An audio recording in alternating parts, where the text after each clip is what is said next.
बिस्मिल्लाहिर्रहमानिर्रहीम। The farming business TV की जानब से आपकी खिदमत हाज़िर हैं। आपका बहुत शुक्रिया। तो आपके सामने कुछ गुज़ारिशात थी, जो गए सवालों के जवाब थे वो मैं देना चाहता था कि लोग कमेंट्स में सवाल करते, कुछ दोस्तों के सवाल थे जो आज हम उन दोस्तों के सवालों का जवाब दे रहे हैं। तो हमने एक नया प्रोग्राम बनाया कि जितने भी कमेंट्स आएंगे, तो जो कमेंट्स में लोग सवाल करेंगे हम उनके जवाब भी देंगे।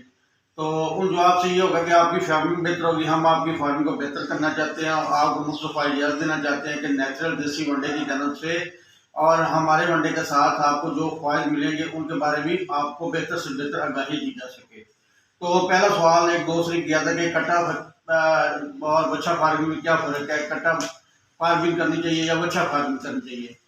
तो उसमें जो एक सवाल था, सवाल का जवाब यही है कि जो इंटरनेशनल मैार के मुताबिक है वो बछड़ा फार्मिंग को बेहतर समझा जाता है। तो बछड़ा मार्केट में तो थोड़ा सा महंगा मिलता है, तो बछड़ा ग्रोथ भी ज़्यादा करता है और खुराक कम खाता है। तो इस हवाले से क्रॉस बछड़े जो होते हैं वो खरीदने चाहिए। तो क्रॉस बछड़ों की ग्रोथ बहुत ज़्यादा होती है। तो इस हवाले से कट्टा जो होता है ना, वो खुराक ज़्यादा खाता है और उसका वेट कम बढ़ता है। गर्मियों में उसको तालाब भी ज़रूरी होता है कि उनके लिए तालाब बनाया जाए ताकि कट्टों की ग्रोथ हो सके।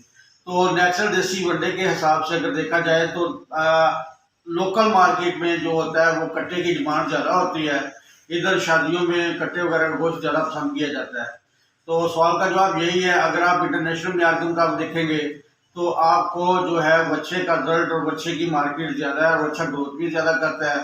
तो इस हवाले से आपने कट्टा और बच्चा दोनों को खुराक बेहतर तौर पर डालनी होती है।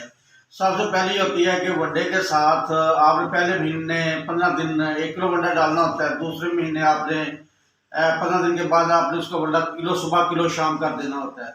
उसके बाद मतलब बाकी जो आपने आगे इसको ऐसे लेके चलना है और आखिरी महीने 1.5 किलो वनडा सुबह 1.5 किलो वनडा शाम को आपने इसकी खुराक रखनी होती है। तो इसमें क्या होता है कि जानवरों की ग्रोथ भी ज़्यादा होती है और जानवर खुद पानी पीता है। तो आपने हमारा वनडा स्टार्ट करने से पहले उसकी आते ही डिवर्मिंग करनी है। जब आप डिवर्मिंग कर देंगे तो ये जो जानवर हैं इनकी ग्रोथ ज़बरदस्त होगी और आपने लाजमन 2 महीने के बाद इनकी जो है मतलब डिवर्मिंग करनी होती है और वैक्सीनेशन वगैरह का ख्याल आपने रखना होता है। इससे आपके जानवरों की ग्रोथ भी बढ़ेगी और जानवर बेहतर आपके तैयार हो जाएंगे। तो क्योंकि हमारे नेचुरल देसी वनडे में ऐसे अज्जा शामिल होते हैं जो जल्दी ग्रोथ कराते हैं और जानवर जल्दी बढ़ता है। दूसरा, हमारा एक दोस्त ने सवाल ये किया था कि तमाम जो दूध देने वाले जानवर का वनडा सेम होता है और वनडे में फ़र्क होता है। जनाब, इसका सवाल का जवाब यह है कि वनडे में फ़र्क होता है, क्योंकि जो खाकर जानवर वगैरह होते हैं उनका वनडा और होता है और जो गाय और दूध देने वाले जानवर का वनडा और होता है और दूध की कैपेसिटी के हिसाब से वनडा दिया जाता है। और जितना ज़्यादा कोई जानवर दूध देता है उसको खुराक की भी ज़्यादा ज़रूरत होती है और जो जानवर दूध कम देते हैं उनको खुराक की भी कम ज़रूरत होती है। तो एक सवाल और था कि जी चारा कौन सा डालना। कोशिश ये करें कि आलमी म्यार के मुताबिक अगर आप साइलेज इस्तेमाल कर लें तो उससे हमारे वनडे का रिजल्ट और ज़्यादा बेहतर हो जाता है। अगर लूसन की हे इस्तेमाल करते हैं उससे रिजल्ट और बेहतर हो जाता है। तो इससे आपको बहुत ज़्यादा फ़ायदा मिलेगा। अगर आप दूध वाले जानवरों को हमारे मशवरे के मुताबिक वनडा डालेंगे तो उसका रिजल्ट और होता है, जो अपनी मर्ज़ी से आप वनडा डालेंगे तो उसका रिजल्ट और होता है। तो ये बुनियादी चीज़ें थी जो मैं आपको बता रहा था। तो साथ एक दोस्त का एक और सवाल था कि जो अब दूध वाले जानवरों के बाद हम ये बात करते हैं कि जो कितने वजन वाला जानवर हमको मंडी से लेके आए तो वो ग्रोथ ज़्यादा करता है। तो सबसे पहली बड़ी बात ये है कि अगर आप 150 से नीचे जानवर लाएंगे उनकी ग्रोथ बहुत स्लो होती है।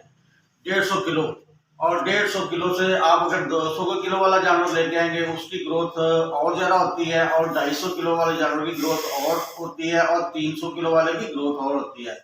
और जो 400 किलो वाला जानवर होता है वो 1.5 से 2 किलो भी बढ़ जाता है। तो ये लोग हमारे पास आके कुछ ऐसे सवाल कर देते हैं, वो फिर हमसे मिलते नहीं और ना मीटिंग करते हैं, लेकिन सवाल ऐसे कर देते हैं जिनका जवाब देना मुश्किल होता है। तो उसका ये आप तरीकाकार करें कि हमें कमेंट्स में आप बताया करें, हम आपके सवालों का जवाब दिया करें कि वनडा कैसे डालना है। तो फिर वो शिकायत करते हैं, वो पहले दिन वाले कट्टों को डाल के कहते हैं 1.5 किलो वजन दें। वो 10 दिन वाला या 15 दिन वाला जानवर या 2 महीने वाला ये नहीं होता। क्योंकि जानवर सबसे पहले अपना स्ट्रक्चर जैसे इंसान होता है इस तरह ये बछड़ों का भी होता है। पहले वो अपनी बॉडी बनाते हैं, उनकी हड्डियां मजबूत होती हैं, हड्डियां बढ़ती हैं। जब जानवर का स्ट्रक्चर मुकम्मल हो जाता है, वो 300 किलो पहुंच जाता है, तो वो 1.5 किलो भी ग्रोथ करता है। तो इसमें ये मैंने सवाल का जवाब दे दिया कि जो जानवर जितने बड़े होंगे, क्योंकि उनका स्ट्रक्चर बड़ा हुआ होता है और उनका स्ट्रक्चर मुकम्मल होता है, तो उसके हवाले से वो गोश्त की पैदावार उनकी ज़्यादा होती है। और जानवर की नस्ल पे भी डिपेंड करता है कि वो कितना गोश्त बढ़ाएगा। तो ये होता है कि बाद तक आप ऐसे जानवर लेते हैं जो गोश्त नहीं बढ़ाते, तो उनका क्या होता है कि उनको जानवर को आपने निकाल दें। अगर 15 दिन में आपने देखना है कि वो गोश्त नहीं बढ़ा रहे, तो उनको आपने सेल कर देना है। तो जो जानवर गोश्त बढ़ा रहे हैं तो उनमें कई चीज़ें आ जाती हैं। तो लोग सवाल करते हैं, तो सवाल का हमें कमेंट्स में या व्हाट्सएप करके हमसे पूछ लिया करें। तो इस तरह की जो वीडियो है नेचुरल देसी वंडा के जन्म से हम आपको देते रहेंगे। तो इसी तरह नेचुरल देसी वंडा को डालने से पहले साथ ही आप हमारे साथ गुफ्तगू कर लिया करें और हमसे सवाल करके जवाब भी हासिल कर लेंगे। ये मेरे 3 सवाल थे जो लोगों ने मुझसे किए थे, ये इसका जवाब मैंने दे दिया है। तो अगली वीडियो में कुछ और सवालों का जवाब देंगे और आपको बताएंगे कि किस तरह अपने नेचुरल देसी वंडा को इस्तेमाल करना है। अगली वीडियो तक खुदा हाफिज़। पाकिस्तान जिंदाबाद।